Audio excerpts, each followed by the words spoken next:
SN sir की class में आपका स्वागत है।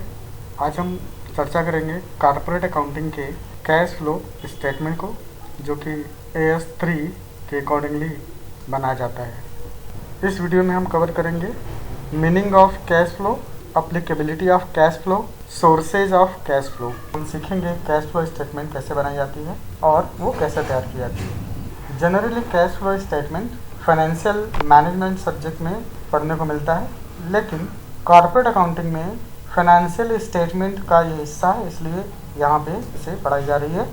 अकाउंटिंग स्टैंडर्ड 3 एप्लीकेबल होता है कैश फ्लो में। उसी के हिसाब से यहाँ कैश फ्लो स्टेटमेंट को कैसे बनाई जाएगी उसके बारे में हम चर्चा कर रहे हैं। तो चलिए बात करते हैं कैश फ्लो स्टेटमेंट में। मीनिंग की बात करें तो कैश फ्लो क्या होता है? इनफ्लो और आउटफ्लो ऑफ कैश को हम कैश फ्लो बोलते हैं। एक सर्टेन पीरियड के दौरान, एक सर्टेन टाइम के दौरान कैश के यूजेस और कैश के सोर्सेज के बारे में अगर हम कोई स्टेटमेंट तैयार करते हैं तो उसे हम कैश फ्लो स्टेटमेंट कहते हैं। Cash flow statement includes inflow and outflow of cash and cash equivalents. It means the movement of cash into the organization and the movement of cash out of the organization इसमें शामिल किया जाता है कि organisation में cash कितने और किन किन माध्यम से आ रही है, किन किन सोर्सेज से आ रही है और किन किन सोर्सेज के लिए यूज हो रहा है, अर्थात यूजेज ऑफ कैश क्या है। इसी का एक स्टेटमेंट बनाना कैश फ्लो स्टेटमेंट होता है।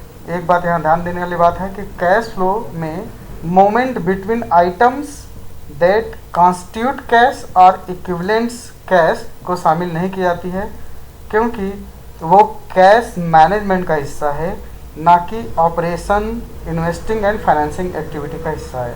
कैश मैनेजमेंट में कैश के एक्सेस इन्वेस्टमेंट्स को स्टडी किया जाता है और कैश को इस प्रकार से मैनेज करे कि शॉर्टेज ना हो जाए, वो कैश मैनेजमेंट होता है। लेकिन कैश फ्लो स्टेटमेंट में इस प्रकार की बातों पर ध्यान नहीं दिया जाता है। कैश फ्लो स्टेटमेंट केवल इनफ्लो ऑफ कैश और आउटफ्लो ऑफ कैश के एक्टिविटीज़ को रीड की जाती है और उस संबंध में एक स्टेटमेंट तैयार की जाती है।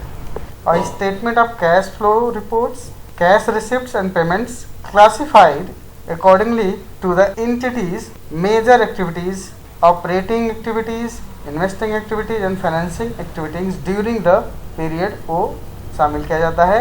The statement reports a net cash flow और net outflow for cash activities and for overall business. It means एक ऐसा स्टेटमेंट जो एक अवधि के ऑपरेटिंग एक्टिविटी से कितने कैश आए, इन्वेस्टिंग एक्टिविटी से कितने कैश फ्लो हो रहे हैं, फाइनेंसिंग एक्टिविटी से कितने कैश फ्लो हो रहे हैं, उसी के बारे में एक तैयार किया गया पूरा विवरण स्टेटमेंट कैश फ्लो स्टेटमेंट कहलाता है। चलिए आगे बढ़ते हैं, देखते हैं applicability of cash flow statement क्यों एप्लीकेबल है। As per company act 2013 financial statement में क्या क्या शामिल की जाती है? बैलेंस शीट शामिल की जाती है, profit and loss, statement of profit कहते हैं, कैश फ्लो स्टेटमेंट आप देख रहे हैं, और statement of changes in equity और एक्सप्लेनेटरी नोट्स को शामिल की जाती है। तो चूंकि कैश फ्लो पे हम बात कर रहे हैं, आप देख रहे हैं कैश फ्लो स्टेटमेंट इसमें शामिल की जाती है।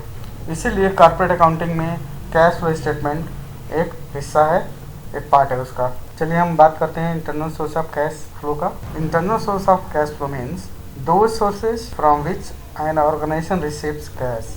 ऐसे स्रोत जिससे ऑर्गेनाइजेशन को कैश प्राप्त हो रहा है, internal source of cash flow होता है। मेजर जो इंटरनल कैश फ्लो है वो है ऑपरेटिंग एक्टिविटी या कैश फ्लो फ्रॉम ऑपरेशन, जिसमें cash receive from sale of goods and services, cash receive from royalty etcetera, cash receipts from insurance enterprises, premium claims and policy benefits से cash receive हुआ है। Cash receive relating to future contract, शर्त यह है कि वो contract business purpose के लिए किया गया हो। एंड नेट प्रॉफिट से भी कैश ऑपरेशन एक्टिविटीज होते हैं, अर्थात कैश का इंटरनल सोर्स नेट प्रॉफिट भी है, लेकिन नॉन कैश आइटम को एडजस्ट करने के बाद कैश फ्लो फ्रॉम ऑपरेशन को हम internal source of cash flow मानते हैं। इसके अलावा cash flow from investing activities और cash flow from financial activities से भी कैश प्राप्त होती है, कैश बढ़ती है। चलिए हम बात करते हैं नॉन कैश आइटम क्या होता है, जो कि प्रॉफिट एंड लॉस को सही करने के लिए, प्रॉफिट फ्रॉम ऑपरेशन को फाइंड आउट करने के लिए या प्रॉफिट को सही करने के लिए उसे हम शामिल करते हैं। तो नॉन कैश आइटम ऐसे आइटम्स जो संस्था में एक्टिविटीज़ के दौरान कैश इफेक्ट नहीं होता है, उसे हम नॉन कैश आइटम करते हैं। ऐसे आइटम्स, ऐसे एक्सपेंसेज ऐसी रिटर्न ऑफ आइटम्स जिनसे कैश प्रभावित नहीं होता है, कैश इफेक्ट नहीं होता है, कैश का इनफ्लो आउटफ्लो पर कोई प्रभाव नहीं पड़ता है, वो नॉन कैश आइटम कहलाते हैं। जैसे पहला है डेप्रिसिएशन। यदि एसेट्स पे डेप्रिसिएशन चार्ज होता है तो किसी को कैश देने की ज़रूरत नहीं पड़ती है और नॉन कैश आइटम है, इसे एडजस्ट किया जाएगा प्रॉफिट फाइंड आउट करने के लिए। Amortisation of intangible assets, goodwill है, प्रिलिमिनरी एक्सपेंसेज है, इन लोग को रिटर्न ऑफ करने से कैश कोई इफेक्ट नहीं होता है, हाँ प्रॉफिट इफेक्ट होता है जिसे हम एडजस्ट करते हैं। Loss on sale of fixed assets से भी कोई कैश इफेक्ट नहीं होता, ये नॉन कैश आइटम्स हैं।